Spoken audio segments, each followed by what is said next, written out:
Assalamualaikum warahmatullahi wabarakatuh. Perkenalkan, nama saya Muhammad Akbar Syabani. Saya dari Universitas Nasional dengan NPM 183112700640168. Di sini saya akan menjelaskan mengenai tugas saya pada mata kuliah Big Data dan Business Intelligence, yang dimana tugasnya yaitu menjelaskan 5 software Big Data dan contoh implementasinya serta kekurangan dan kelebihan 5 software ini. Yang dimana 5 software ini ada TableView, ada Domo, ada Sisense, ada Looker, dan ada Knim.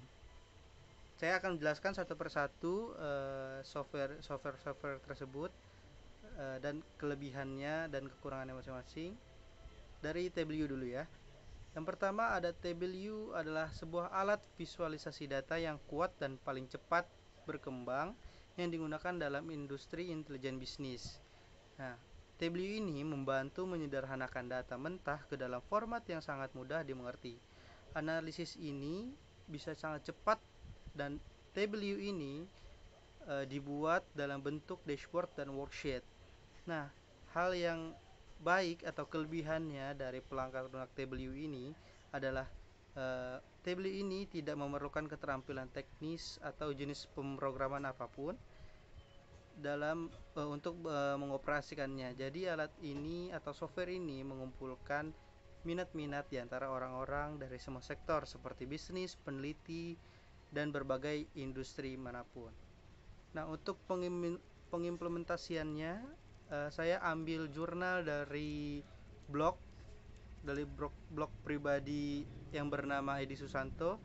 Dia menggunakan TableView sebagai studi kasusnya dalam olahan disaster public data, yaitu kasus ini dilakukan untuk mengolah data-data kejadian bencana alam yang berdampak kepada masyarakat di Indonesia.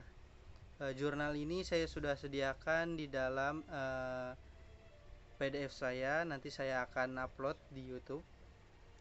Selanjutnya kita lanjut lagi ke software berikutnya, yaitu Domo. Nah, Domo ini hampir sama dengan, memang sama sama-sama aplikasi analisis atau aplikasi bisnis intelijen, yaitu platform berbasis cloud yang dirancang untuk menyediakan akses langsung yang disederhanakan real time ke data bisnis bagi para pengambil keputusan di seluruh perusahaan dengan keterlibatan IT. Jadi ini adalah sebuah software sebagai layanan SaaS. Nah, Domo adalah salah satu-satunya platform cloud yang asli menggabungkan kemampuan IPS untuk integrasi data.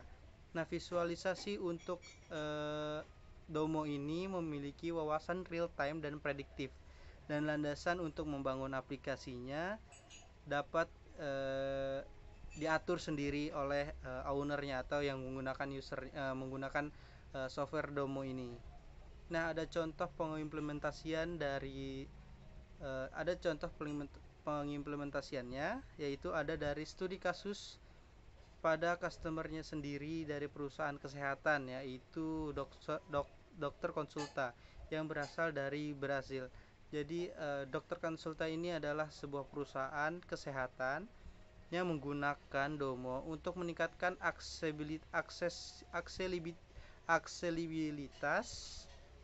ke data bagi para manajer yang sibuk saat berpergian. Jadi manajer mereka menggunakan Domo ini bisa digunakan di ponsel karena software ini sudah cloud 100%, jadi bisa digunakan real time dan praktis. Dengan hanya beberapa klik mereka dapat melihat seluruh pusat regional mereka dan kemudian mengklik setiap pusat medis dan unit-unitnya untuk memahami kesenjangannya. Jadi dokter konsulta ini sangat terbantu untuk mengelola semua pusat medis mereka dimanapun, ketika mereka dimanapun berada. Nah, selanjutnya saya lanjut lagi ke software berikutnya, yaitu ada software Looker. Nah, software Looker ini adalah platform analisis data yang dapat membantu perusahaan besar atau kecil yang mendapatkan nilai dari data-data mereka. Platform ini membuat pengumpulan, visualisasi, dan analisis data yang sedikit lebih mudah. Nah, Looker ini berbasis browser dan menawarkan bahasa permodelan yang lain, dan yang pasti Looker ini mudah digunakan. Nah, Looker ini adalah sebuah sistem terbuka yang memungkinkan Anda yang ingin menggunakannya mengirimkan data di tempat yang dibutuhkan kepada orang-orang dan sistem di seluruh lingkungan multi cloud Anda. Jadi Looker ini juga seperti Domo, yaitu berbasis cloud, dan dari instance Lookernya bisa diambil tindakan segera pada data dan menghubungkan pengguna dengan wawasan yang mereka butuhkan dan langsung di worksheet mereka. Jadi Looker bisa berbagi data ke beberapa pengguna dan mudah langsung ditaruh di worksheet mereka. Nah, dan contoh pengimplementasiannya ada di sebuah aplikasi e-commerce asal California yang menggunakan software Looker ini untuk membuat data yang besar menjadi lebih terukur, yaitu PopSockets. Nah, PopSockets ini adalah tadi e-commerce asal California yang dia telah menyadari bahwa PopSocket ini membutuhkan platform data yang besar yang untuk dilakukan secara berkala di bisnis mereka yang e-commerce. Yang kita tahu sendiri, e-commerce itu bergerak secepat gitu. Nah, mereka membutuhkan alat-alat yang tidak hanya memberikan akses data ke semua orang di organisasinya, tapi juga bisa mengaturnya gitu, dimodelkannya terus dan didefinisikan agar sesuai dengan kebutuhan operasional mereka. Nah, untuk contoh ini, studi kasus ini saya juga akan share lagi nanti.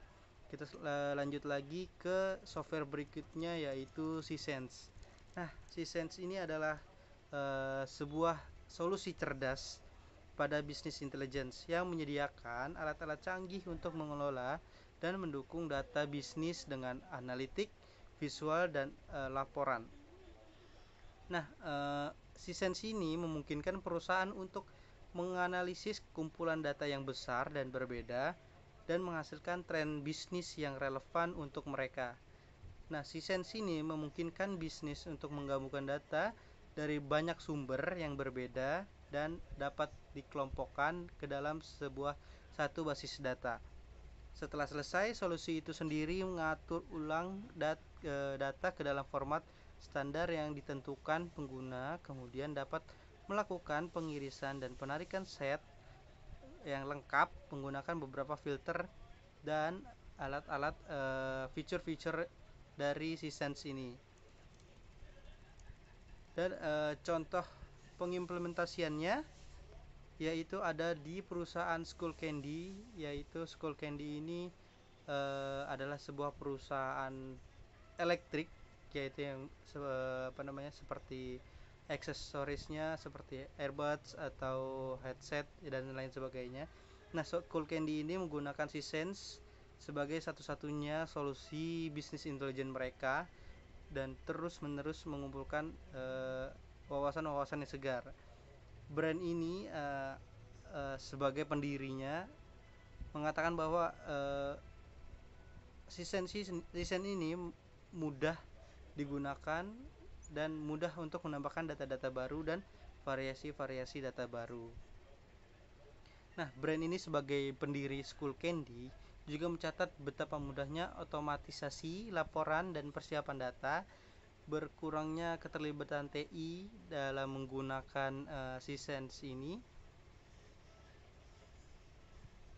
dan mudahnya untuk diakses dan user friendly karena Sisense ini memiliki dashboard yang intuitif dan strong yang menyegarkan mata user gitu, dan terus menggunakan dan Sisense ini terus melakukan update secara berkala dan teratur gitu. Nah, selanjutnya ada di software terakhir, yaitu software KNIM. Nah, KNIM ini adalah platform sumber terbuka atau open source untuk analisis intelijen bisnis. Nah, KNIM ini sebagai pembelajaran mesin untuk melakukan ETL dengan proses drag and drop yang sederhana. KNIM ini menyediakan platform berbasis GUI di mana alur kerjanya dapat dibangun dengan cepat bahkan oleh individu berlatar belakang non-teknis atau non-TI untuk melakukan analisis ini. Nah, KNIM ini memungkinkan untuk penggunanya secara visual membuat aliran data atau flowchart atau analis lainnya secara selektif dapat menjalankan beberapa atau semua langkah analisis dan kemudian memeriksa hasilnya, memeriksa modelnya dan menggunakan tampilan interaktif KNIM yang ditulis dalam bahasa pemrograman Java dan didasarkan pada Eclipse dan memanfaatkan mekanisme ekstensinya untuk menambahkan plugin-plugin yang berfungsi yang sebagai jadi fungsional tambahan gitu. Nah, contoh pengimplementasiannya yaitu ada di ternyata Seagate Technology, yaitu salah satu produsen teknologi dan solusi penyimpanan data terbesar di dunia, menggunakan KNIM ini sebagai alat untuk melakukan bisnis intelijen. Seagate Technology menciptakan produk dan layanan yang mencakup penyimpanan yang terpasang di jaringan komputasi kinerja tinggi dan perlindungan data. Nah, teknologi Seagate ini mengakui potensi beberapa platform analisis KNIM ke dunia dan ke tempat karyawannya bekerja gitu untuk membuat keputusan yang didorong data yang lebih baik dan juga mengotomatiskan banyak tugas-tugas yang tadinya manual menjadi otomatis secara berulang di berbagai situs Seagate di sekitaran dunia, yaitu di US, di Asia dan di Eropa. Nah, mungkin itu saja yang bisa saya jelaskan. Untuk kelebihannya saya tadi sudah jelaskan, masing-masing memiliki kelebihan sendiri. Untuk jurnal-jurnalnya saya akan taruh di YouTube saya nanti, dan di PDF-nya juga saya akan taruh. Sekian dari saya. Wabillahi taufiq walhidayah. Wassalamualaikum warahmatullahi wabarakatuh.